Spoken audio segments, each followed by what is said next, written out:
Bonjour, je vais vous montrer comment réaliser ce type de page d'accueil Flat Design dans OpenElement et notamment la composition des blocs de news ici avec leur effet au survol, déplacement de texte, apparition du sous-titre, apparition d'un bouton partagé, agrémenté donc d'une modification de l'image avec une transparence légère. Démarrons OpenElement, ouvrons un projet existant dans lequel je vais rajouter une page pour ce didacticiel. La largeur de la page va faire 1140 pixels, soit la taille de 3 blocs de news. Un bloc de news, c'est un panneau d'éléments qui va donc faire 380 par 380 pixels. Fixons tout de suite une des propriétés de ce panneau d'éléments, à savoir donc le dépassement. On va le mettre à masquer pour éviter l'apparition d'ascenseur, quoi qu'il arrive. Dans ce panneau d'éléments, on va rajouter un élément image, ou plutôt un cadre image, plus facile à manier dans le code par la suite, qui va recouvrir l'intégralité du panneau d'éléments. Je vais lui rajouter une image de fond,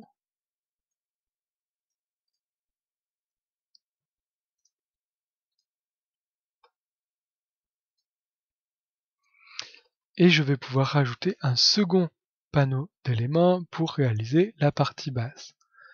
Donc, je vais lui définir sa position par rapport au premier panneau et sa taille.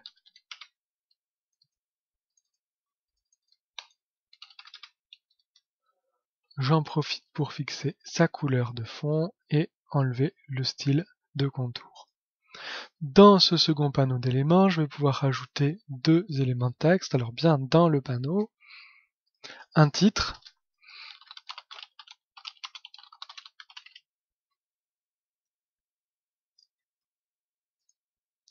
dont je peux changer la police, la taille, la graisse.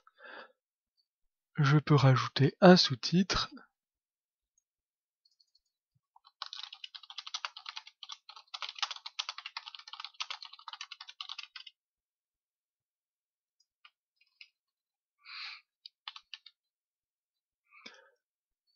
que je vais pouvoir placer, modifier la police et la couleur pour lui affecter un gris clair.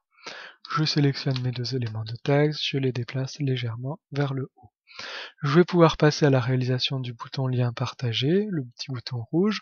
C'est donc un bouton lien que je place bien dans le premier panneau d'éléments et pas dans le panneau bas. Donc j'en définis sa position et sa taille. Donc je vais lui choisir une taille de 80 pixels sur 25. Je vais pouvoir en modifier la police, la couleur de police, la couleur du fond du bouton, supprimer le style de contour, centrer le texte dans mon bouton, rajouter une marge intérieure haute de 3 pixels pour centrer verticalement mon texte, changer le texte du bouton et s'assurer que ses propriétés restent les mêmes au survol, normal et survol.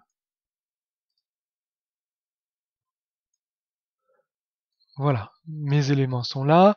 Il va falloir maintenant s'assurer que le bloc panneau d'éléments en bas est bien au premier plan, de façon à pouvoir masquer le bouton partagé lors de l'animation. Et il va falloir définir les classes personnalisées des différents éléments pour intervenir dessus via le code. Donc je choisis mon premier panneau d'éléments, je vais dans Propriétés, Expert, et je vais définir la classe personnalisée News. Je vais sélectionner mon image, mon cadre image, et je vais l'affecter à la classe personnalisée Image.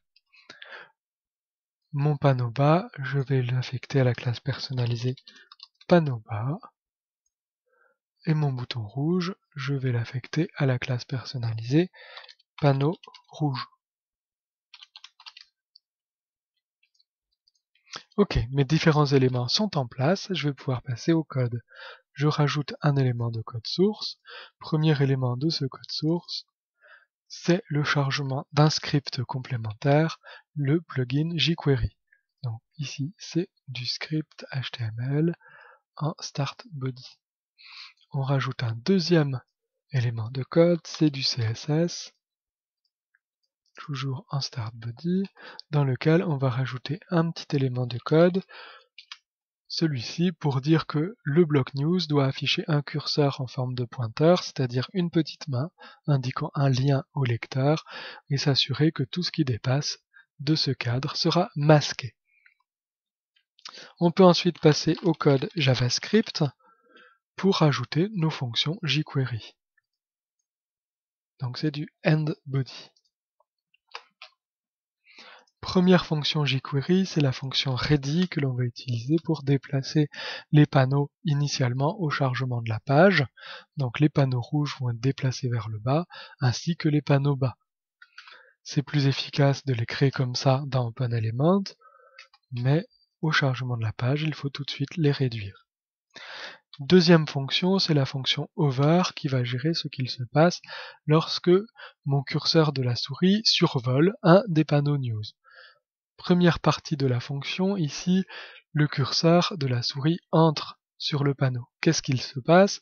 Eh bien, on va faire un fade sur l'image, on va réduire son opacité, de façon à ce qu'elle soit légèrement transparente, ce qui fait qu'elle fait un petit peu plus blanc lorsque la souris survole l'image.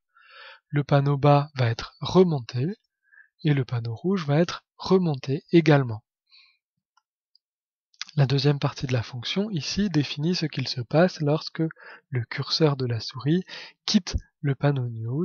Eh bien, on rétablit les paramètres initiaux, l'opacité de l'image à 100%, et on redéplace le panneau bas et le panneau rouge vers le bas.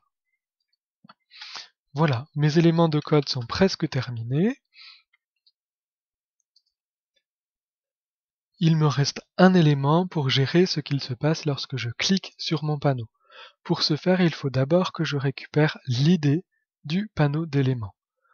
Donc, je vais choisir mon panneau d'éléments et je vais dans Propriétés pour récupérer l'ID ici.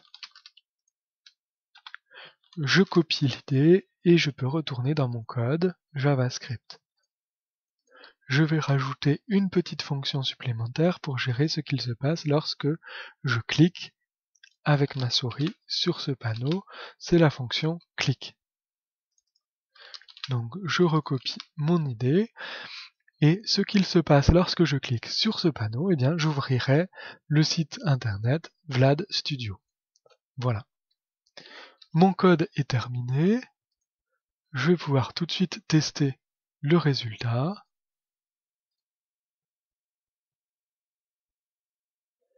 On a bien les différents éléments qui bougent comme c'est prévu.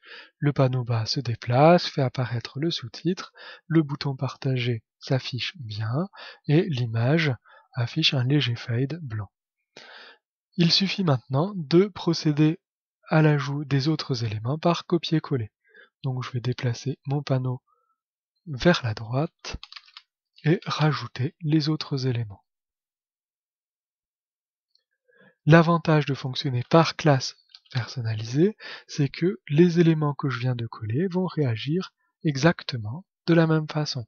J'ai juste à modifier les images, les titres et les sous-titres. Donc dans ce didacticiel, je vais juste le faire pour les images, de façon à bien voir la différence de résultats.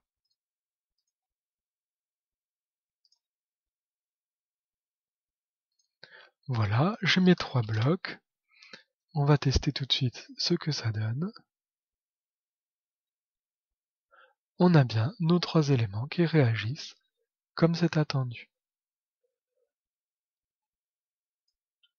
Bien sûr, pour que les liens soient actifs pour le deuxième et le troisième élément, il faudrait modifier dans le code JavaScript cette fonction qu'il faut copier-coller 2 fois et modifier l'ID pour affecter chacun l'ID différent de chaque bloc. Voilà, c'est la fin de ce didacticiel. Je vous remercie de votre attention. À bientôt.